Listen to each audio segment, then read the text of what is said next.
Inaalmahan ng grupo ng mga telco ang Konektadong Pinoy Bill na hawak na ng Bicameral Conference Committee. Layo ng panukala na palakasin ang internet connection sa bansa, lalo na sa mga liblib na lugar.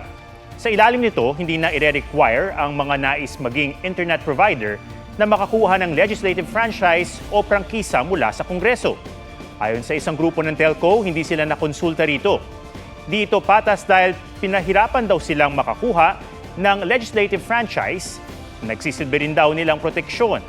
Mataas din daw ang multa sa panukala na malalaking telco lang daw ang kayang magbayad. Paglilinaw naman ng DICT na isa sa mga lumahok sa pag-draft ng panukala, ang hindi lang ire-require na magka-franchise ay mga serbisyong limitado sa internet o data.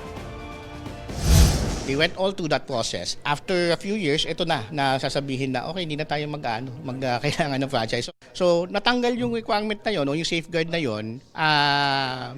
Napaka-critical ng telecommunications, lalo ngayon sa political environment. Kung mag-ooperate po kayo na parang telco, meaning meron pong voice, merong ano po yung binibigay ng telco is yun po yung kailangan ng franchise. Pero pag data po siya, hindi po siya kailangan na mag-require ng franchise.